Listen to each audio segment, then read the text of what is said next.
On a day-to-day basis, I will come into the office 20 past 8, half past 8. I will instantly turn on my computer, basically open up all my methods of communication. I will start scouring the internet job boards for candidates who have just placed their CVs online. I will start looking through my advert response, which I've had from the previous night before for internet-based adverts.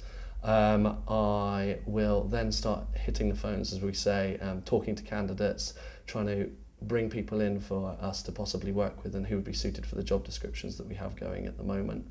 And then through the rest of the day, I'll be writing new adverts. I will be maintaining contacts with candidates that we've already interviewed. I will be interviewing candidates face to face that I've brought in. Generally, it's very, very personable, and I'm targeted to make calls each day and to bring people in, essentially, and then managing the interviews that they go through for jobs, preparing them for next interviews, and then negotiating offers at the final end of the recruitment cycle. A company's application process can sometimes seem like a three-ringed circus. From written exams, psychometric tests and maths questions, you can feel like you're jumping through hoops for someone's amusement if you're not prepared to deal with this mental assault course. Getting to that final interview stage can sometimes seem like searching for the Holy Grail, but with the right preparation, you can improve your chances dramatically against the legions of other applicants you may be competing with. So, what makes a good applicant and what makes a good application? What we look for in a good candidate to start off with is a good CV. We then look at relevant work experience and relevant educational experience. We then assess your manner over the phone, your confidence, how you come across speaking on the telephone. Once you have gone through our initial screening stages, we then look at bringing you in and meeting you face to face. So obviously physical appearance, once you come in, is very, very important. Come dressed as you would for an interview. In other words, come dressed, if you do have a suit, tie, skirts and a suit jacket if you're a female. Do not come dressed in a pair of jeans, a t-shirt or anything that you might associate with casual wear. Your presence is really important. How you come across, so your interpersonal skills are very, very key. It's something that a client is always very, very keen on a candidate having. It's not something you can teach. So how you interact with us, asking a lot of questions, how comfortable you feel in a one-to-one situation is always very, very important. A good applicant is something that we always know when we see, because I think what you need for recruitment is quite innate. They're characteristics in people that you can't teach. So it's things like determination and hunger and professionalism and the ability to present themselves in a way and refer to their experiences that can relate to a sales role and to recruitment. So it's more about the way somebody is than anything else. What makes a good applicant is somebody who's honest, somebody clear about what they can do, the strengths and their weaknesses, and ultimately people who know what they are, they know themselves. From our point of view, what we look for is evidence of success, people who are persuasive, positive, and of course have got a huge amount of motivation. And if you graft on top of that someone who's ambitious and wants to get somebody somewhere, then you've pretty much got the ideal sort of candidate for us, and they'll be halfway to getting themselves a job with us. Investing time in candidates is very, very important.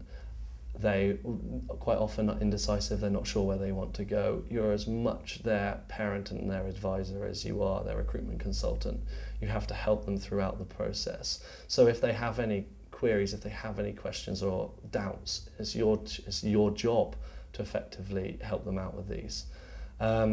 It's quite draining quite a lot of the time to be emotionally attached to 6 or 7 candidates in one sense at one time, and trying to help each other out, but the feeling of success once you complete is unlike any other.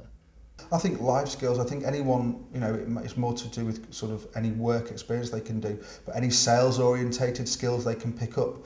Even if you work in a shop part-time over a weekend, you have sales because you have sales targets to hit. Anyone who's used to working in a target environment like that will have a much better understanding and be able to adapt to a recruitment environment which is highly target driven. I would say recruitment will appeal to the more gregarious characters. It is a people's skill industry where being able to get on with people from diverse backgrounds is the best way to be successful. People buy from people, so the better they get on with you, the more money you're going to make out of it. It's all well and good having the job you'd always dreamt of, but actually enjoying it is something else. It must be one of the worst things imaginable to wake up every morning and despise the way in which you're going to spend at least 8 hours of your waking day. Job satisfaction can never be underestimated, not just as a measure of how efficiently you carry out your work, but also how happy you are in your everyday life. So what do our recruiters like best about their jobs? It's a very dynamic career. It's an unlimited promotions. It's a financial benefits where you can literally earn up to £100,000 in your first year. We go on holidays with the companies, like holiday targets. We've been recently in Marbella, Las Vegas before. Good performance are being rewarded with the lunches at the top London restaurants. But for me personally, the highlights is the fact that I'm financially independent. I just got my own place in Docklands and I have a very nice company car. I love my job for the fact that you can see something happening directly in front of you. Recruitment moves exceptionally quickly. One day you can come in and you barely know a person, then 2 or 3 days down the line they're in their second stage of interview, you've been through the ups and downs with them, you can see them making their way to the very end. And on top of that, if you're that money motivated, then you can see the money almost adding up as you go along. The people are really inspiring. It's a fantastic dynamic environment. And you are, at the end of the day, you are not selling the product, you are selling people and their skills. And I guess this is what was the greatest thing. No two personalities are the same at work, which makes it a fun environment to actually work in. Every day is an adventure, every day is very different, so you never know what you're in for. A wise man once said that good advice is hard to come by and harder to follow. In its presence, we should consent to be led. And no, it wasn't last year's winner of One Man and His Dog that came out with that one. That was written a good few thousand years ago before Sparky and Bess ever chased a sheep around the Yorkshire Dales. And its message still rings true today. That said, and come buying aside, what otherwise expensive tidbits of advice can our recruitment consultants give us on getting into their industry?